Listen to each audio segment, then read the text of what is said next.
3.5 years ago, I made one of the best decisions of my life.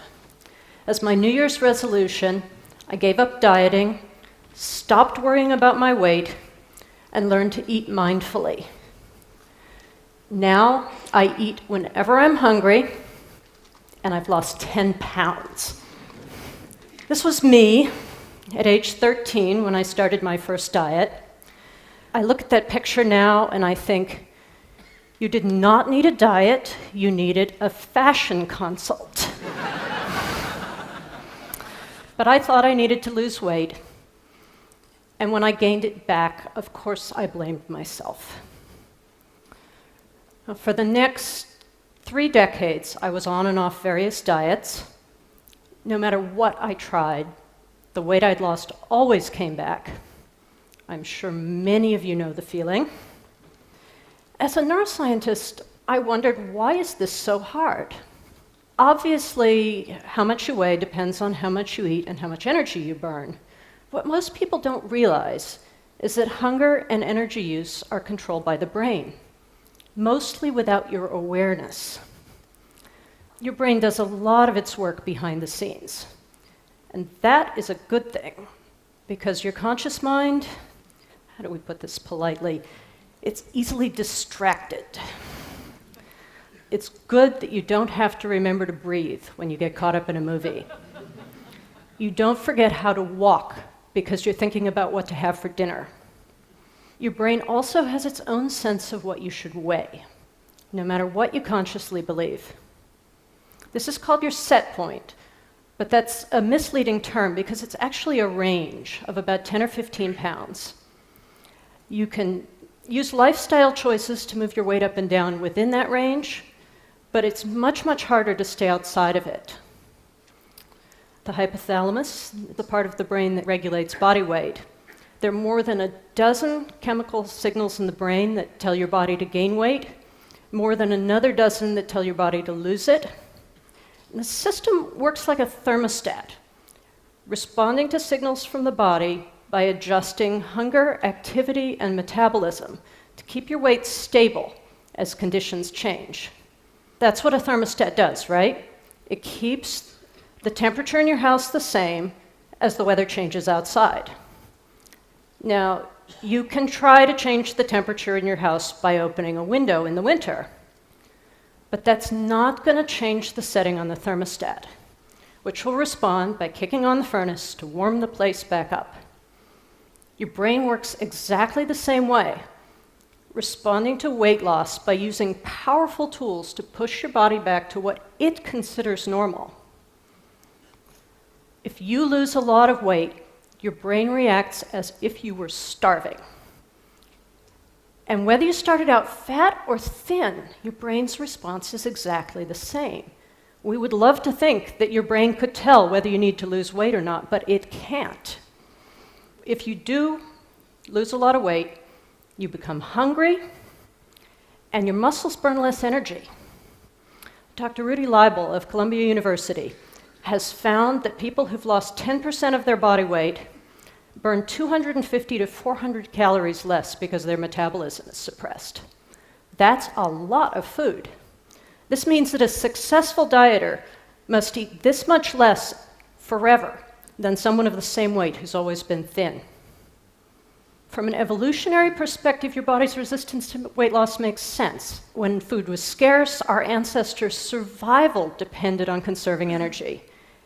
And regaining the weight when food was available would have protected them against the next shortage. Over the course of human history, starvation has been a much bigger problem than overeating. This may explain a very sad fact. Set points can go up, but they rarely go down. Now, if your mother ever mentioned that life is not fair, this is the kind of thing she was talking about. Successful dieting doesn't lower your set point. Even after you've kept the weight off for as long as 7 years, your brain keeps trying to make you gain it back. If that weight loss had been due to a long famine, that would be a sensible response. In our modern world of drive-through burgers, it's not working out so well for many of us. That difference between our ancestral past and our abundant present is the reason that Dr. Yoni Friedhoff of the University of Ottawa would like to take some of his patients back to a time when food was less available. And it's also the reason that changing the food environment is really going to be the most effective solution to obesity. Sadly, a temporary weight gain can become permanent. If you stay at a high weight for too long, probably a matter of years for most of us, your brain may decide that that's the new normal. Psychologists classify eaters into two groups: those who rely on their hunger and those who try to control their eating through willpower, like most dieters. Now, let's call them intuitive eaters and controlled eaters. The interesting thing is that intuitive eaters are less likely to be overweight, and they spend less time thinking about food. Controlled eaters are more vulnerable to overeating in response to advertising, supersizing, and the all-you-can-eat buffet. And a small indulgence, like eating one scoop of ice cream, is more likely to lead to a food binge in controlled eaters. Children are especially vulnerable to this cycle of dieting and then binging. Several long-term studies have shown that girls who diet in their early teenage years are 3 times more likely to become overweight 5 years later, even if they started at a normal weight. And all of these studies found that the same factors that predicted weight gain also predicted the development of eating disorders. The other factor, by the way, those of you who are parents, was being teased by family members about their weight. So don't do that. I left almost all my graphs at home, but I couldn't resist throwing in just this one, because I'm a geek, and that's how I roll. This is a study that looked at the risk of death over a 14-year period based on 4 healthy habits: eating enough fruits and vegetables, exercise 3 times a week, not smoking, and drinking in moderation. Let's start by looking at the normal weight people in the study. The height of the bars is the risk of death, and those 0, 1, 2, 3, 4 numbers on the horizontal axis are the number of those healthy habits that a given person had. And as you'd expect, the healthier the lifestyle, the less likely people were to die during the study. Now let's look at what happens in overweight people. The ones that had no healthy habits had a higher risk of death. Adding just one healthy habit pulls overweight people back into the normal range. For obese people with no healthy habits, the risk is very high, 7 times higher than the healthiest groups in the study. But a healthy lifestyle helps obese people too. In fact, if you look only at the group with all 4 healthy habits, you can see that weight makes very little difference. You can take control of your health by taking control of your lifestyle, even if you can't lose weight and keep it off. Diets don't have very much reliability. 5 years after a diet, most people have regained the weight. 40% of them have gained even more. If you think about this, the typical outcome of dieting is that you're more likely to gain weight in the long run than to lose it. If I've convinced you that dieting might be a problem, the next question is, what do you do about it? And my answer, in a word, is mindfulness. I'm not saying you need to learn to meditate or take up yoga. I'm talking about mindful eating. Learning to understand your body's signals so that you eat when you're hungry and stop when you're full.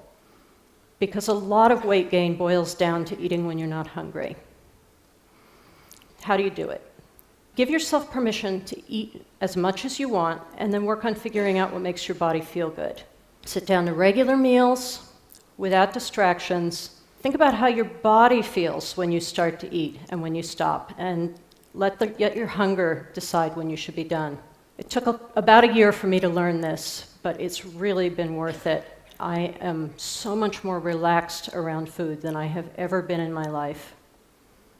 I often don't think about it. I forget we have chocolate in the house. I mean, it's like aliens have taken over my brain. It's just completely different. I should say that this approach to eating probably won't make you lose weight unless you often eat when you're not hungry. But doctors don't know of any approach that makes significant weight loss in a lot of people. And that is why a lot of people are now focusing on preventing weight gain instead of promoting weight loss. Let's face it, if diets worked, we'd all be thin already. Why do we keep doing the same thing and expecting different results? Diets may seem harmless, but they actually do a lot of collateral damage. At worst, they ruin lives. Weight obsession leads to eating disorders, especially in young kids. In the US, we have 80% of 10-year-old girls say they've been on a diet. Our daughters have learned to measure their worth by the wrong scale. Even at its best, dieting is a waste of time and energy. It takes willpower, which you could be using to help your kids with their homework or to finish that important work project. And because willpower is limited, any strategy that relies on its consistent application is pretty much guaranteed to eventually fail you when your attention moves on to something else. Let me leave you with one last thought. What if we told all those dieting girls that it's okay to eat when they're hungry? What if we taught them to work with their appetite instead of fearing it? I think most of them would be happier and healthier. And as adults, many of them would probably be thinner. I wish someone had told me that back when I was 13. Thanks.